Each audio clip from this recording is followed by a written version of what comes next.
All right, John Cena here, and welcome to this next edition of FunkQuest end of season playoffs.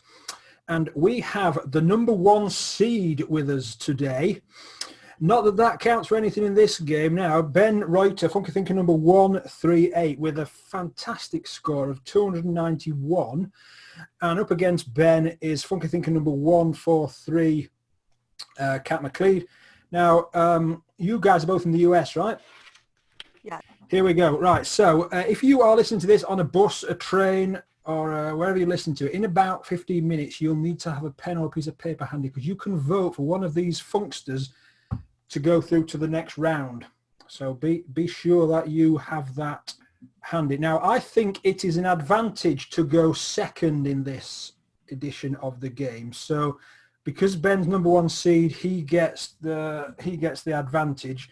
And so, Kat, you're going to go first, and you've got to pick something from question one. I'm going to go for that jukebox lady. The lady with the radio? Yes. This lady. Right. What film can you watch over and over again without getting tired of?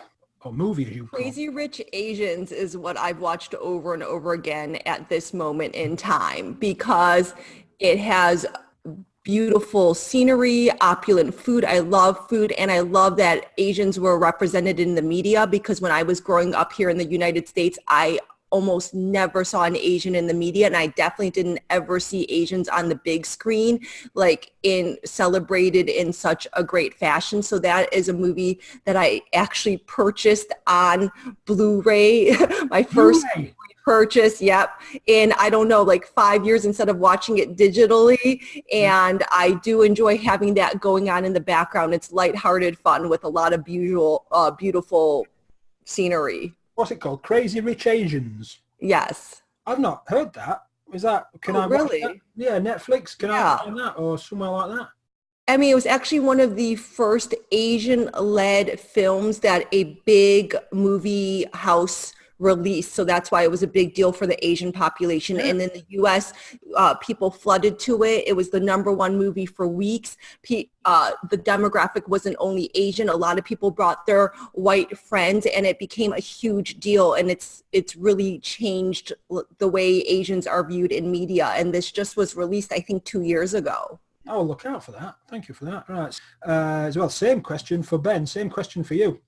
Probably one that the first time I saw it, it completely blew my mind because I was unexpected.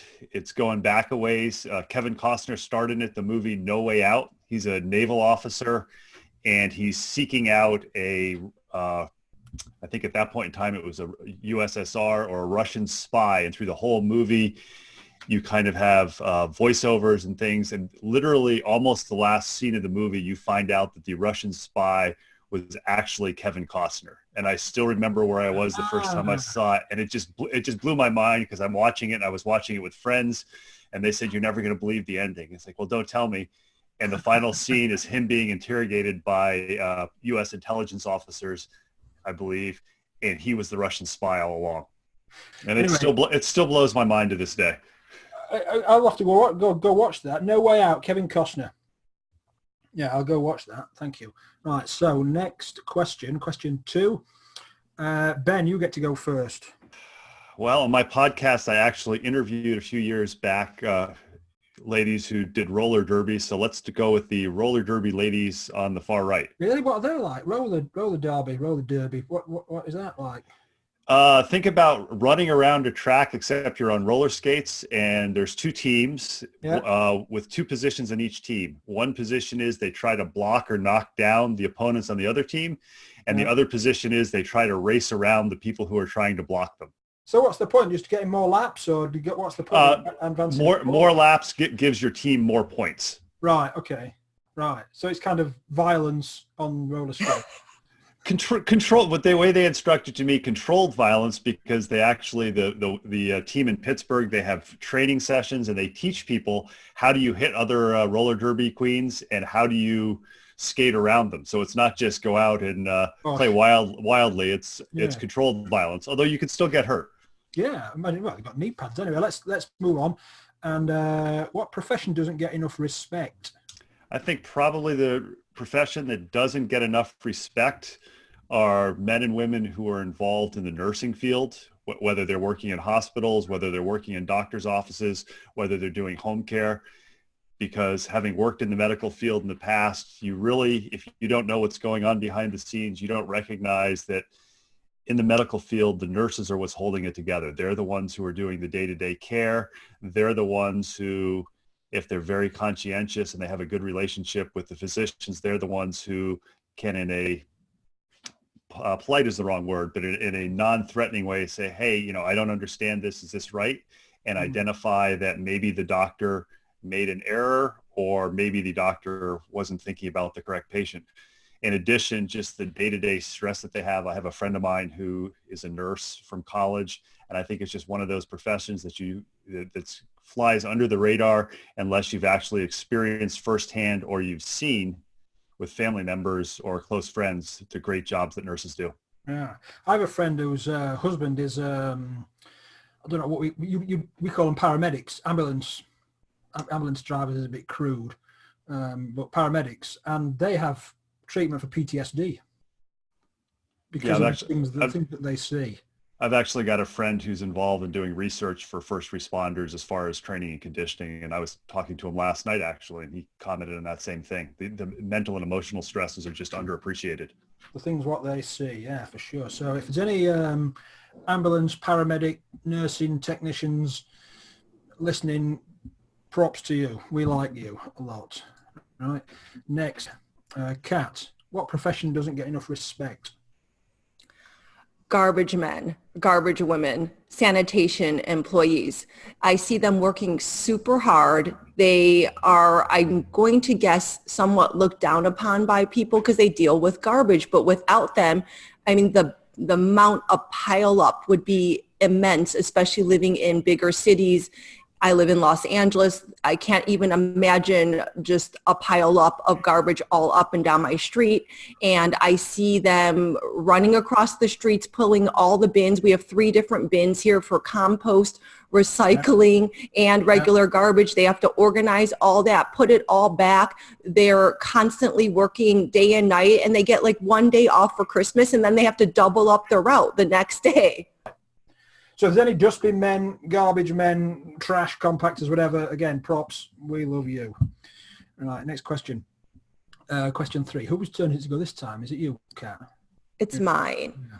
Well, we just did the roller skates. However, I rollerblade every single week for a couple hours a week, so I'm still attracted to those roller skates on question 3. Where do you rollerblade? On the Strand. It's our oceanfront walk. It goes for miles here in Southern California. Nice. Is this like the sort of the Visit California advert where you're going down the seas on that side and you're just nice. That is called the Strand, and in here in South Bay where I live, it goes for about 6 miles. Nice. Right. Anyway, so roller skates on this one. What's the worst hairstyle you've ever had? Oh, in the 80s for sure. I don't even have to say anything else besides the 80s. I had my hair in a side ponytail with a scrunchie, and I had it cut like the rock stars at the time, where I would curl half of my bangs up into the air and hairspray them and curl the other half down my forehead, and I would spray that in. And because I have very straight hair, I remember that it made me completely break out in pimples underneath all that hairsprayed bangs, but luckily the hairsprayed bangs kept in place and covered that all up. And I spent that time period with my hair in a side ponytail. I'll demonstrate. You're good. Excellent. In a scrunchie. Hang on a second. Let me see if I can get a screenshot of that. Hang on a second. Just let me see if I can get a screenshot of that real quick. Spotlight video. Hang on, see if I can do that. Recording. Yes, I think I might have a picture of that. How cute. What singer did you model yourself on? Oh, the first one that comes up is Bon Jovi. I mean, all the hair back then was big. It was the women from the Bangles. I don't remember. Yeah. So Walk Like an Egyptian. And, what's the name of that other one? Yeah. All the women group. Ben, I don't want you to complain about this, and I don't want you to kind of go discriminate. But, you know, what was the worst hairstyle you ever had? Actually, I think I might be able to top Kat. My senior year in college, my hair was longer than this. Think of kind of as like a flat top, so a long crew cut. kind of squared off. And for some reason, I got the bright idea. I have brown hair, that it would be nice to bleach the top of it white. Nice. So, of course, I had a good friend of mine. It's actually the same friend that I mentioned in the nursing question, who she said, oh, I do that with all my friends who are into punk, so I can do that for you. So for my entire senior year in college, I walked around with hair white on top. And I'm confessing, not necessarily proud of it, that my senior year yearbook picture in college shows me with that weird white hair on top. I think my parents were probably mortified. And I remember my dad saying, you know, you're going for grad school interviews. You might not get in because of this. Fortunately, I did. Again, what musician or band or artist was that modeled on? I think that was me at a small liberal arts college in central Pennsylvania saying, I just want to be different. Right, yeah. Good stuff, right. It's funny you're having no points for this. Who's first on this one? Ben, right? I believe I am. Yeah. Well, I take my dogs to one of the local parks every day, and there are numerous bridges that cross streams, so I'm going to pick the second choice, the bridge crossing the stream. The bridge over the stream. Following on from question 3, actually, what's the most ridiculous thing that you've bought? Probably the most ridiculous thing I've bought, and I think you'll appreciate this, Jonathan, is in graduate school, my collection of bicycles. My stress relief in graduate school was riding, doing triathlons, running with a group of friends, many of which I still stay in touch with. And if you've been in college or schools or college towns, it's very easy to acquire things, either because other people need money and they sell their bicycles used. So at one point in time, even though I really only rode 1 or 2 of them on a regular basis, I had 9 bicycles in a 2-bedroom apartment. You're a scientist guy, right? You've heard of the N+1 formula. Oh, yes. So that was definitely an N+1. I've since culled it down to 4 bicycles, which I actually all ride. But I would say probably the most ridiculous thing I ever bought was the 5 or 6 bicycles in grad school that I never actually rode. And people would come over and go, why are there so many bicycles in your living room and kitchen? Yeah, that was the main reason. Well, by the way, Kat, the N+1 is the number of bicycles a man should own is N+1, where N is the number of bicycles the man currently owns. So if the man owns 3, he should own 4, and vice and on. And I've since learned that also holds true for kayaks, for stand-up surfboards, and pairs of skis. I've got a friend of mine who's a rolfer, and I think he has 8 or 9 different pairs of cross-country skis. Yeah. I once read the main reason why Alistair Brownlee, a British triathlete, knocked out of medical school was because they wouldn't let him keep his bike in his dormitory. Bridge, right? Kat, what was the most ridiculous thing you've bought? I actually bought this ridiculous thing recently. I have a house with the most gorgeous shower. It's humongous. It can shower 10 people. However, it doesn't have a bathtub. So I saw an ad on Amazon and bought an inflatable bathtub. And it is ridiculous. It's pretty much like a glamorized kiddie pool, but it does go all the way up like about 2 feet, and it's extremely comfortable because it's all air, and it has a full cover so that it replicates a spa. And the first time I went in it, I laughed the entire time, and my son went in it and pretended it was a coffin, and he just hides underneath the top of it as a fort. But yes, in my gorgeous shower, we have a $40 super unattractive inflatable bathtub. How long does it take to blow up? Oh, I just keep it blown up and just put it to the side because my shower's so big, and we just use an auto blower. So it blew up in like 2 minutes. Think Yeah, think an airbed with like a deep airbed with a big old hole in it. Yeah, like we call a kid's paddling pool. Yeah, pretty much, but like grown-up size. Yeah, sort of thing what a builder would come around and you'd hide it because you'd be that embarrassed. Oh, yeah. It would be deflated. You'd hide it quick and the guy comes around. Right, who is next? Is it you to go first, isn't it, Kat? Okay, we are at Q5, and I am debating between those jars of jam and preserves because yum, I love those, and that man in the barrel because, I mean, that's funny, and he's he is canoeing in a barrel, and I love canoeing. So let's go with the man in the barrel. The man in the barrel. Where do you get your news from? I get my news from Daily Mail UK. The Daily Mail? Yes, the Daily Mail. I had to delete it from I actually deleted it from my iPhone about 2 days ago because I will get sucked into that Daily Mail scroll for like an hour of time. And so one of my New Year's promises to myself was to stop reading Daily Mail, and I deleted it for the month of January. But that is where I get almost all of my news from. The joke about the Daily Mail is that there's a website that says list of things that the Daily Mail says cause cancer. You know, orange juice, tomatoes, pasta, fruit and veg, right? List of things that the Daily Mail says prevent cancer. Orange juice, pasta, tomatoes. it's like there's always something bad or good.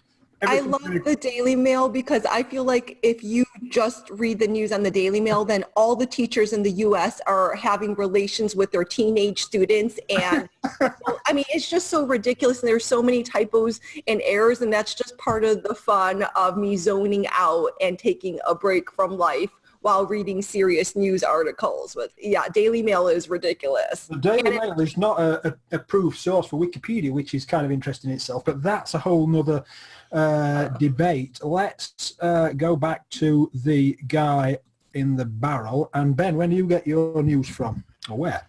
Probably 3 different places. First thing when I get up in the morning after I take my heart rate variability measure is I pull out my iPad.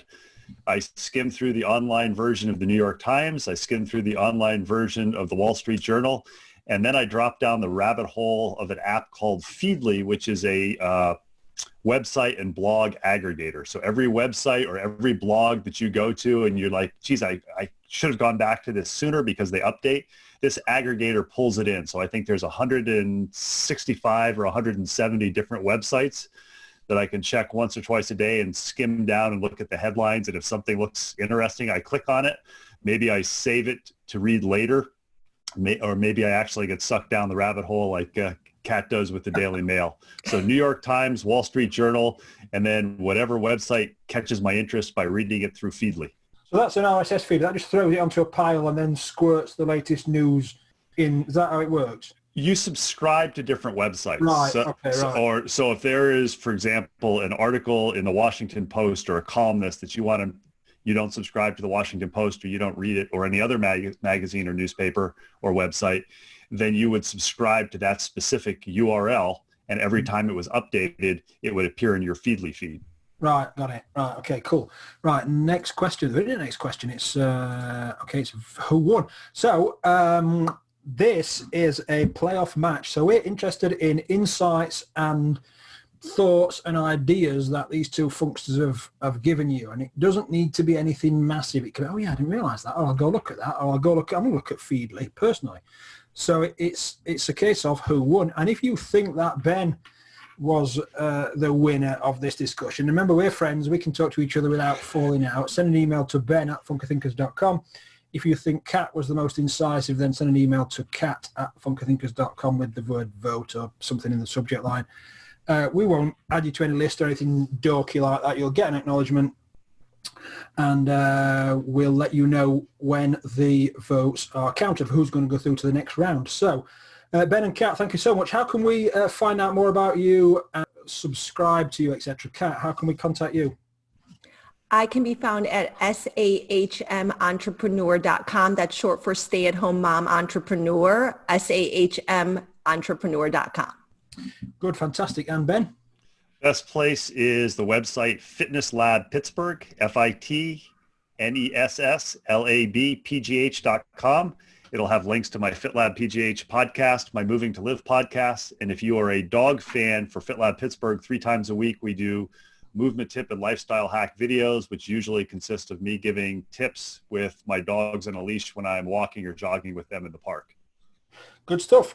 Right, well, one of you will go through to the next round. One of you we won't be speaking to you again. Well, not in this episode, but thank you so much for being on. Thank you so much for being good sports, and we'll speak soon. Thank you. Thank you. Hi, thanks so much for making it to the end of this episode. If you've enjoyed it, please share it with your friends. I have a few people you might want to share it with. Your partner, your parents, your grandma and granddad, your neighbours, your hairdresser, your tea lady, your gym instructor, your swimming coach, postman, the bin man, your cat, your dog, Father Christmas, Mr. Trump, Mr. Putin, Cristiano Ronaldo.